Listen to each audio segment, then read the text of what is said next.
തിരികെ സ്വാഗതം മീഡിയ സ്റ്റവറിലേക്ക്. ഇപ്പോൾ നമുക്കറിയാം ഈ T20 ലോക കിരീടം ചൂടിയ ഇന്ത്യൻ ടീമിന്റെ മടക്കം വൈകുമെന്നുള്ള വാർത്തകളാണ് ഇപ്പോൾ വന്നുകൊണ്ടിരിക്കുന്നത്. അതായത് ബാർബഡോസിൽ ബെറിൽ ചുഴലിക്കാറ്റ് കരതൊട്ടിരിക്കുന്നു. ചുഴലിക്കാറ്റിന്റെ പശ്ചാത്തലത്തിൽ ബാർബഡോസ് വിമാനത്താവളം വരെ അടച്ചിട്ടിരിക്കുന്ന ഒരു സ്ഥിതിയാണുള്ളത്.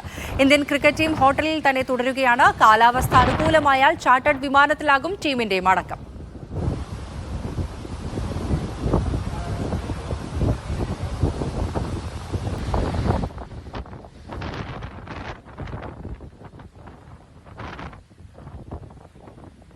പ്രേക്ഷകർ ഇപ്പോൾ കാണുന്ന ദൃശ്യങ്ങൾ എന്ന് പറയുന്നത് ഇന്ത്യൻ ടീം താമസിക്കുന്ന ഹോട്ടലിൽ നിന്നുള്ള ദൃശ്യങ്ങളാണ്. അവിടെയാണ് ഇപ്പോൾ ഈ ചുഴലിക്കാറ്റ് തീരം തൊട്ടിരിക്കുന്നത്. നമുക്ക് ഇന്ത്യൻ ക്രിക്കറ്റ് ടീം താമസിക്കുന്ന ഹിൽട്ടൺ ഹോട്ടലിന്റെ ദൃശ്യങ്ങളാണ് പ്രേക്ഷകർ കാണുന്നത്. ഇപ്പോൾ ബാർബഡോസിൽ നിന്ന് റിജോ താന്നിക്കൽ മീഡിയ വണിനൊപ്പം തത്സമയം ചേരുന്നുണ്ട്. നമസ്കാരം മിസ്റ്റർ റിജോ.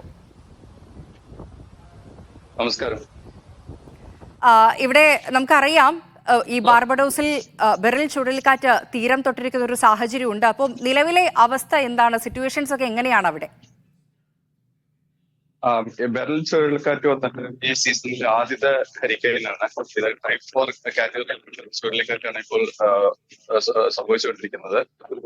രാവിലെ 2 മണിക്ക് തുടങ്ങിയതാണ് ഇവിടെ കാറ്റിന്റെ ആരംഭം. ഇത് അറ്റ്ലാന്റിക് കടലിൽ നിന്നാണ് ഉത്ഭവിക്കുന്നത്. ഇത് കരീബിയൻ കടലിലേക്ക് പോകുന്ന ഒരു ചുഴലിക്കാറ്റാണ് സാധാരണ എല്ലാ വർഷവും സംഭവിക്കുന്നത്. ഇപ്പോ ഏകദേശം വന്നിട്ട് 60 to 70 കിലോമീറ്റർ സ്പീഡിലാണ്. കാര്യമായ അപകടങ്ങളൊന്നും ഇതുവരെ റിപ്പോർട്ട് ചെയ്യപ്പെട്ടിട്ടില്ല. ഞാൻ താമസിക്കുന്നത് വന്നിട്ട് ഹിൽട്ടൺ ഹോട്ടലിന്റെ ഒരു 2 കിലോമീറ്ററോളം അടുത്താണ്. ഇതുവരെ അവർക്കാർക്കും ഒരു ബുദ്ധിമുട്ടും നമ്മുടെ അറിവിൽ സംഭവിച്ചിട്ടില്ല. എല്ലാം സേഫ് ആണ് സോഫാർ. വിമാനത്താവളം ഫംഗ്ഷൻ അല്ല. ഇവിടെ വന്ന് സ്റ്റേറ്റ് ഓഫ് എമർജൻസി ആണ്. നാളെ ഇതിന്റെ സിറ്റുവേഷൻ ക്ലിയർ ആയതിനു ശേഷം ഇവിടുത്തെ ചുഴലിക്കാറ്റിന്റെ സ്ഥിതി ശാന്തമായ ശേഷം അവര് സ്റ്റേറ്റ് ഓഫ് എമർജൻസി എസ്കലേറ്റ് ചെയ്യും. അതിനുശേഷം മാത്രമേ ഇവിടെ നിന്ന് എല്ലാ ട്രാൻസ്പോർട്ടേഷനും സാധ്യമാവുകയുള്ളൂ. റിജു, നമുക്കറിയാം, റിജു സൂചിപ്പിച്ചതുപോലെ തന്നെ ഒരു T20 ലോക കിരീടം ചൂടിയ സന്തോഷത്തിലാണ് ഇന്ത്യൻ ടീം നിൽക്കുന്നത്. ഇപ്പോൾ അവിടെ സ്ഥിതി ശാന്തമാണ് എന്ന് പറയുമ്പോഴും എന്തൊക്കെ പ്രതിസന്ധികളാണ് ഇപ്പോൾ ഉള്ളത്? അതായത് വിമാനത്താവളമൊക്കെ അടച്ചിട്ടിരിക്കുന്ന സാഹചര്യത്തിൽ അവിടുത്തെ ജനങ്ങൾക്ക് എത്രത്തോളം ദുരിതമാകുന്നുണ്ട് ഈ ചുഴലിക്കാറ്റ്? ഇവിടെ നമ്മുടെ നാട്ടിലെ അവസ്ഥയെക്കാട്ടിലും കുറച്ചുകൂടെ വ്യത്യസ്തമാണ്. ഗവൺമെന്റ് 3-4 ദിവസത്തിന് മുമ്പ് തന്നെ വന്നിട്ട് ഇവിടെ രുന്നു. അതുപോലെ ഇന്നലെ രാത്രി 8 മണിക്ക് ശേഷം വന്നിട്ട് സ്റ്റേറ്റ് ഓഫ് എമർജൻസി ഡിക്ലെയർ ചെയ്തു. ഇവിടെ സാധാരണഗതിയിൽ വന്നിട്ട് എല്ലാ ആൾക്കാരും സഹകരിക്കുന്നതാണ്. എല്ലാ കാര്യങ്ങളും നേരത്തെ പ്രിപ്പയർഡ് ആണ്. നമ്മളെ ഒരു ഇവാക്യുവേഷൻ സിറ്റുവേഷൻ വന്നാൽ ഏത് ഭാഗത്തേക്ക് നമ്മൾ മൂവ് ചെയ്യണം എന്നുള്ള എല്ലാ കാര്യങ്ങളും നമുക്ക് വന്നിട്ട് ഇവിടെ ക്ലിയർ ആയിട്ടുള്ള ഡാറ്റയുണ്ട്. അതുപോലെ ഹിൽട്ടൺ ഭാഗത്താണേലും വന്നിട്ട് ഇതുവരെ പറയപ്പെട്ട യാതൊരുവിധ സംഭവങ്ങളും അനിഷ്ട സംഭവങ്ങളും ഉണ്ടായിട്ടില്ല. കറണ്ട് എപ്പോഴും ഉണ്ട്. ജലം അവൈലബിൾ ആണ്. ട്രാൻസ്പോർട്ടേഷൻ നമുക്ക് യാതൊരുവിധ രീതിയിലുള്ള ട്രാൻസ്പോർട്ടേഷനും അവൈലബിൾ അല്ല. കാരണം സ്റ്റേറ്റ് ഓഫ് എമർജൻസിയിൽ വന്നിട്ട് ഒരാളും പുറത്തിറങ്ങാൻ ഇവിടെ വന്നിട്ട് അലൗഡ് അല്ല. അതില് ആരും അതിനുവേണ്ടി ശ്രമിക്കാറുമില്ല. എനിക്ക് നാളെ എന്ന് പറയാൻ പറ്റില്ല. എന്നിട്ട് ഇത് സിറ്റുവേഷൻ സെറ്റിൽ ആയതിനു ശേഷം ഗവൺമെന്റ് വന്നിട്ട് വിമാനത്താവളം ഓപ്പറേഷണൽ സിറ്റുവേഷനിലേക്ക് മാറിക്കഴിഞ്ഞാൽ മാത്രമേ ന്യൂയോർക്കിൽ നിന്ന് ഇവിടേക്ക് ഒരു എയർക്രാഫ്റ്റ് വന്ന് ടീം മെമ്പേഴ്സിനെ വന്നിട്ട് ഇവിടുന്ന് മൂവ് ചെയ്യാൻ സാധിക്കുകയുള്ളൂ. അതാണ് എന്റെ അറിവ്.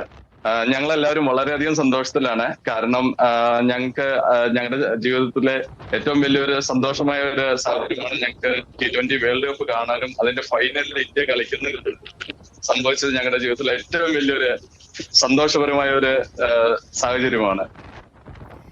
ശരി, ഇപ്പോൾ ഈ ചുഴലിക്കാറ്റ് ഇന്ന് പുലർച്ചെയോടെയാണല്ലോ തീരം തൊട്ടത്. അപ്പൊ ആ സമയത്ത് ശക്തമായ കാറ്റൊക്കെ ഉണ്ടായിരുന്നു അവിടെ. ഇപ്പോൾ ഈ സമയം വരെ കാറ്റിന്റെ ഗതി കുറഞ്ഞതായിട്ടാണോ റിജോയ്ക്ക് തോന്നുന്നത്? രാവിലത്തെ കമ്പയർ ചെയ്യുമ്പോൾ ഇപ്പൊ വന്നിട്ട് ഒത്തിരി കുറവ് വന്നിട്ടുണ്ട്. രാവിലെ ഏകദേശം 110 to 140 കിലോമീറ്റർ സ്പീഡിലായിട്ട് വന്നിട്ട് കാറ്റടിച്ചിട്ടുണ്ട്. ഇപ്പൊ അത് ഒരു 60 to 70 കിലോമീറ്ററിലേക്ക് വന്നിട്ട് ഒതുങ്ങി.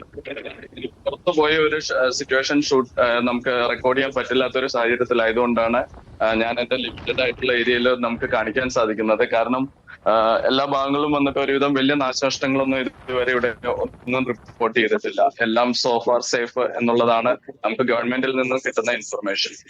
ഓരോ ശരി, എന്തായാലും കൃത്യമായിട്ടുള്ള നിർദ്ദേശങ്ങളൊക്കെ അവിടുന്ന് സർക്കാരിൽ നിന്ന് ഗവൺമെന്റിൽ നിന്ന് ലഭിക്കുന്നുണ്ട് എന്ന് കരുതുകയാണ് റിജോ.